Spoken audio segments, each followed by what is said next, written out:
podcast for marketers who don't just follow trends, they question them. A safe haven where guests spill their guts on their biggest mistakes, regrets, and surprising wins. I'm your host, the conversion surgeon, Kirk Money, the digital doctor, and today I have the honor and privilege of sharing the stage with Erik Till. If you guys get a chance, Google Erik because his resume is absolutely insane. Few highlights I want to call out. 1, VP of Marketing of Slingshot Aerospace.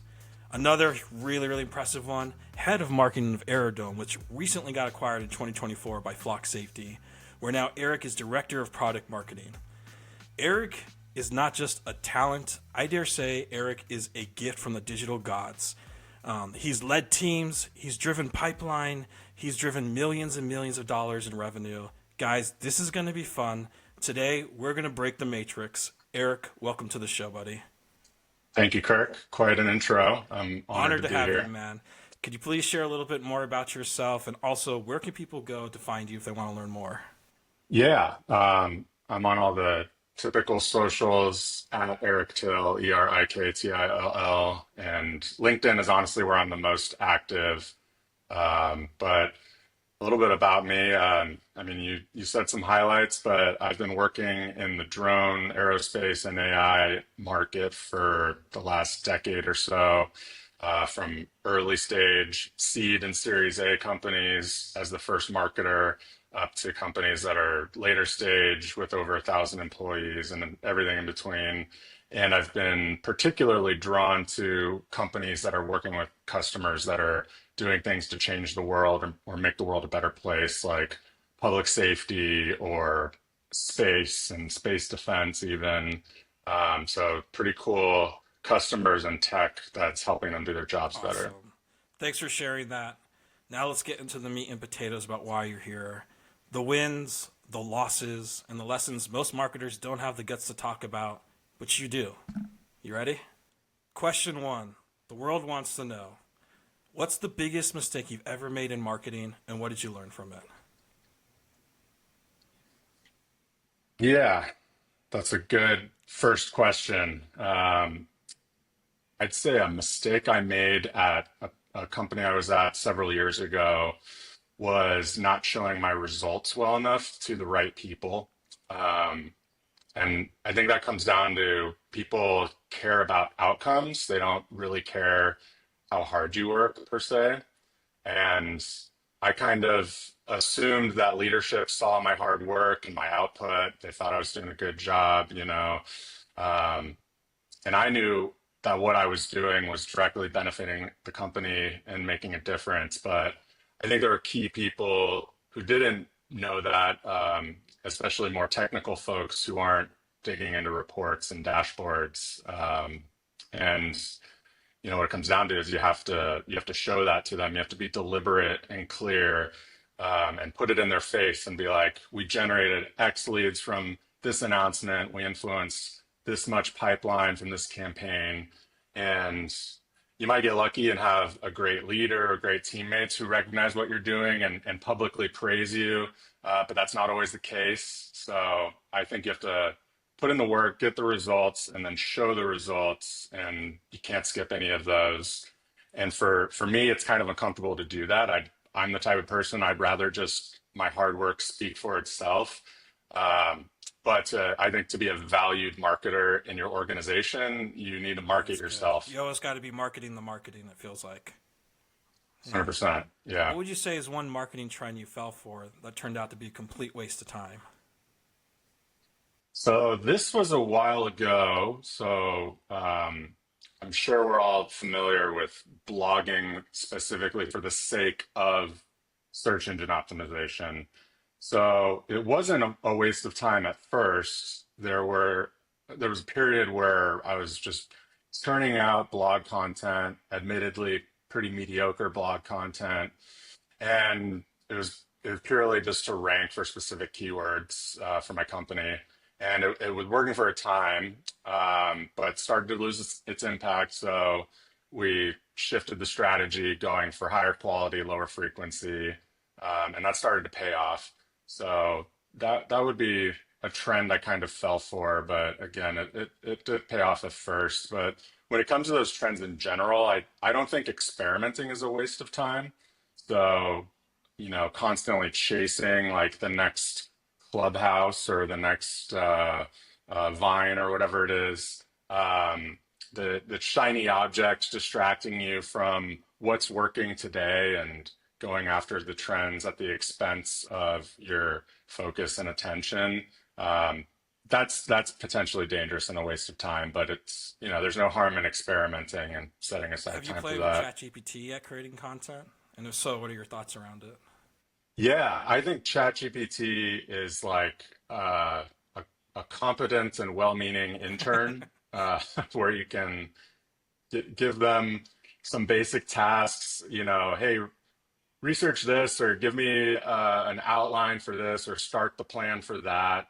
And you review it and you're like, this is a good start, I guess, but you're an intern, so I can't expect the world of you. And that's, I think, where we're at today with ChatGPT and how I view it as a marketer. I I cannot just plug in, no matter how good your prompting is and how much information you upload to it, it can't create high quality content, especially long form. So it is a good assistant, intern, co-pilot, and definitely helps a lot with my brainstorming, and just getting stuff flowing. But I think we're still a few years away from it taking I think marketers' you literally jobs. just gave them their tagline: ChatGPT, the ultimate intern. No offense to the interns out there. What's an unpopular market opinion you swear by and why? I believe that cold email drips are very detrimental to your brand. I think they're counterproductive, and I don't think any amount of personalization is going to fix that. Um, I just think time, energy, resources are better spent elsewhere. Maybe that's not unpopular. It seems like common sense to me, but I'm sure you and a lot of the people listening have these cold, soulless emails just constantly pouring in. Somehow they get past your spam filter and you still have to sift through them. So I'm inundated with them despite my best efforts to block them. But yeah, I don't think cold email drips are worth the squeeze. And just because it has my name and my title and the company I'm at and some personalization tokens, it doesn't make me more inclined to click it. It's not, yeah, maybe that worked 10 years ago. And hey, I'm not saying it's not going to work for anyone, but I think yeah, I have no motivation to work with those This brands sounds personally. like there might be a story here. Like you did a couple email blasts, you saw the data, and it spoke for itself. It didn't work out. Is there a story there? Yeah, there was a company I was at where we did that, and um, we scraped databases, we paid for lists, and we put them into drip campaigns. We used personalization tokens, and I was on a lot of the replies to those, or they were forwarded to me, and there were some very angry people, especially when you pull the Hail Mary third or fourth email drip that's like, well, I guess this isn't worth your time, or can you put me in touch with the person who is responsible Yeah. for this? I'm Oh sure you've yeah. got that. That definitely gets a lot of replies, but they're not good replies. It's, pissing people off. Um, so I think there's the emotional aspect of it. You're upsetting people and tarnishing your brand, which I think might give you some short-term gains, but long-term, there's better ways you can spend your money and time. What's a marketing best practice that you think is actually terrible advice? That you have to A/B test everything. Um, so I come from the world of more B2B and enterprise marketing, so I think this is more relevant to that world. But I think it can apply to B2C and e-commerce as well. Um, well, first, I think you need a large amount of traffic to get meaningful results from those tests. Um, I think a lot of marketers over optimize things, like a landing page, for example, at the expense of a compelling message and good storytelling. And you take that to the extreme, and all of a sudden your website looks like a slot machine, and it's just flashing lights and pop-ups and huge neon buttons with animations. And sure, maybe that gets you a few more clicks, but is it getting you the right clicks? Is it communicating the value of your brand? I don't think so. I think there's better ways of doing it. So yeah, you don't have to A/B test everything. I'm not saying it's not helpful, but you can you can do that to the point of being detrimental to your content or to your And for you, brand. you said early on, you need to have X amount of traffic before you start doing the test for it to have meaning. Is that right? Yeah, you need a strong amount of traffic, diverse traffic, regularly coming in. I mean, you have to account for kind of seasonality and things like that, other events that might be bringing a surge of traffic to your sites that could be biasing your results. So, I personally, I would prioritize a message that's going to resonate with the audience more than, are they going to click if I make the button pop out and bigger in their face versus, Yeah. something else. If you were starting a brand today and you were given $10,000, how would you spend it? That's definitely going to depend on the brand. Like, who's the target customer? What type of product is being sold? Is there product market fit already, or are you still pre-PMF? What are the business objectives? Is there anything live today, like a website? Um, so I would answer that question based on that context there. But to kind of answer it at a general level, I would say I would not put all my eggs in one basket and spend that on like one major campaign. Um, I also wouldn't want to spread that out across so many experiments that the dollar amount for each is really low and isn't going to give you meaningful results anyways. Um, so I would probably choose like a couple or a handful of organic uh, campaigns or pieces of content to build that's super relevant to my one specific target audience and go from there. What would you say is the most ridiculous client request you've ever gotten? Well, I've never worked for an agency, so I wouldn't call it a client request per se. I can't speak to that, but I definitely have, obviously worked with customers, and then there's the stakeholders in the companies I've worked for that make requests. So I'll focus on that one because it's probably the most relatable or relevant to people who do have clients because in some orgs, the marketing department is almost treated like an agency where people make requests, which I'm not saying is the right way to do it. It should be more integrated and more collaborative. But I think sales teams and executives can make ridiculous requests with last minute, super urgent, I need this yesterday type of things. And something can be delivered quickly or with high quality or without needing additional resources, and you might be able to get two of those if you're lucky, but you can't have all three. So if you want high quality and fast results, you're going to need extra resources, or if you want high quality without spending more, you need more time. And um, execs and salespeople sometimes just kind of, think that marketing can conjure up a sales sheet or a deck or a video is probably the most ridiculous thing within such a tiny amount of time with a tiny budget. So I think it's important to just be clear upfront about expectations and, take a beat to give them the context that they might not have for one reason How do or people another. generally react when you give them that? You know, they didn't understand the expectations, and then you tell them, hey, we can't do this in 2 seconds. Depends on who it is. Some people might be like, well, we need it, so figure it out. So, of course, I'll do my best to figure it out.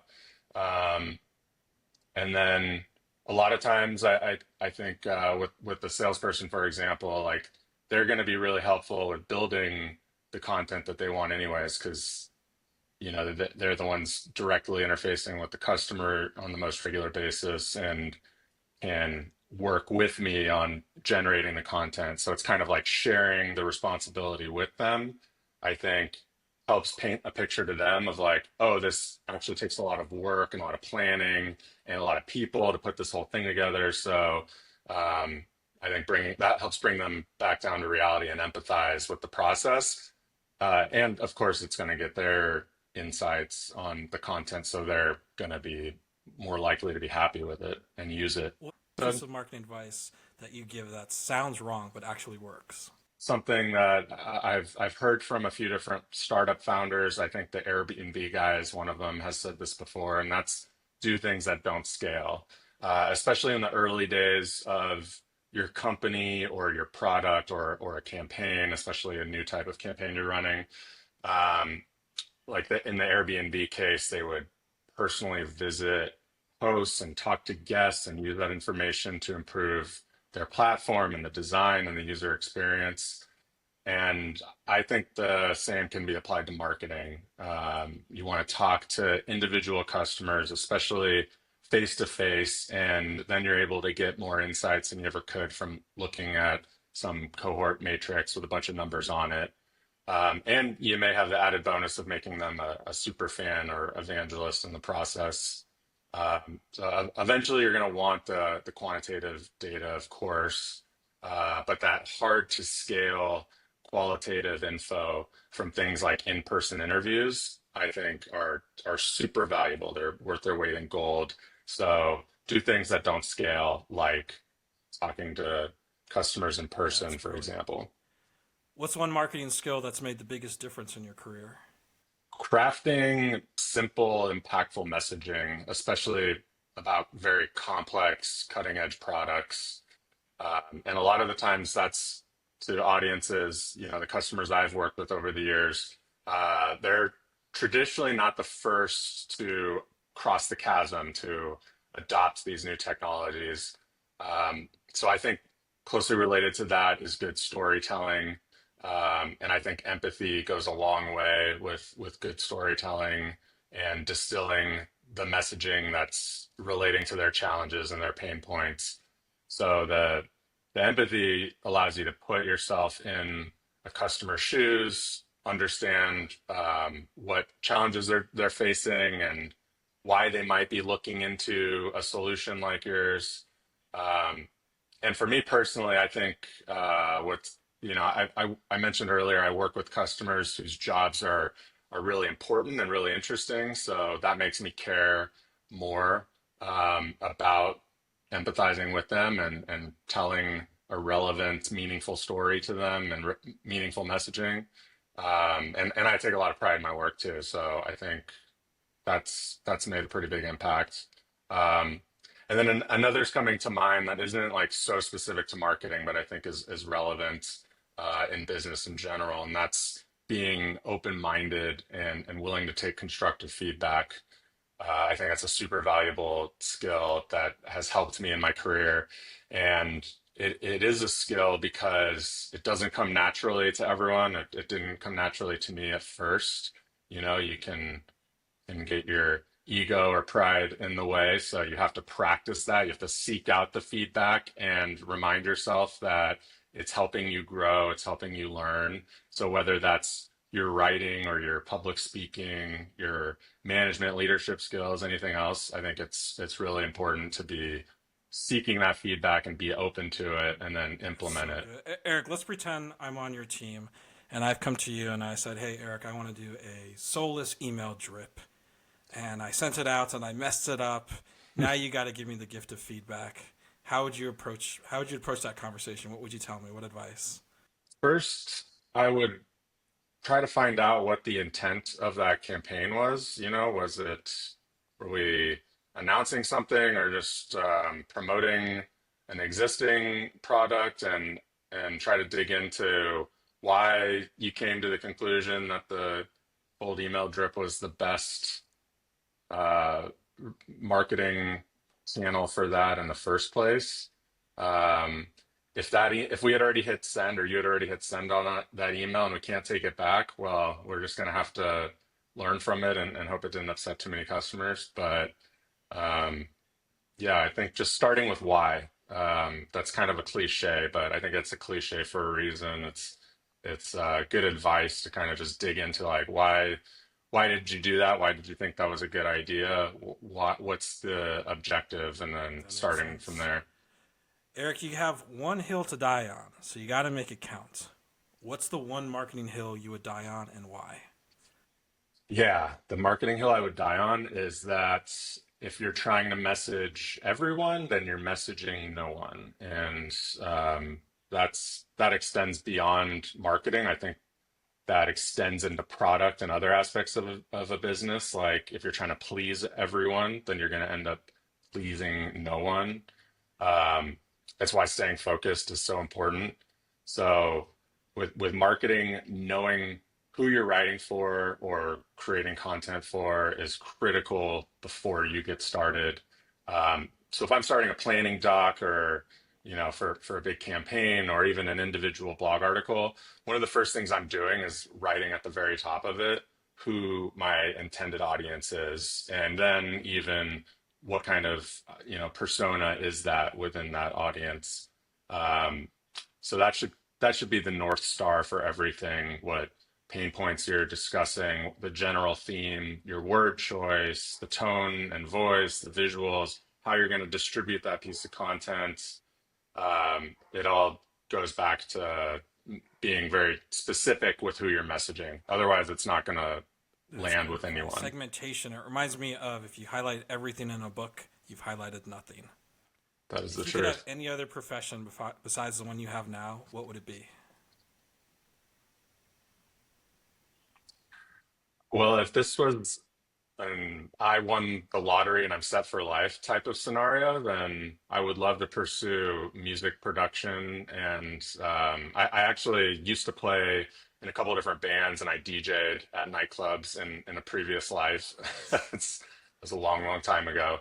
And it was a lot of fun, but I'm too old for that now. I've got a very early 9 o'clock bedtime that doesn't support the touring musician lifestyle, but I am still passionate about music and creating music and just being creative.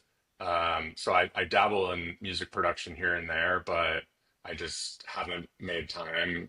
I've been too focused on my career to do more than dabble in it. So if I won the lottery or something, I would go head first into music production. And I think also there's the entrepreneurial side of it, and I kind of had a little experience doing that with my DJing and in the band. And I think I'd be pretty good at that too. I could probably promote that pretty well, and um, that just sounds like a lot of fun. But I don't know how I'd pull it off with the early bedtime, Do to you be still have honest. recordings of the songs you wrote? Yeah, the bands I was in are on iTunes and Spotify, but I'm very embarrassed to share the names because it's from a long, long time ago. It's very punk and emo. Um, so I used to have the bangs and everything. But Eric, you said it in the beginning. Say it again. How could people find you if they want to connect with you? so Twitter, X, Instagram, Eric Till, ErikTill, and then LinkedIn, just LinkedIn / Awesome. Eric Till. Thank you for jumping on this show, episode 2. Everybody who's watching, please Google, stalk, find Eric. This is a guy who's doing incredible stuff and he's been doing it for a long time and he's not slowing down. Besides that, I'll see everybody else in the Matrix.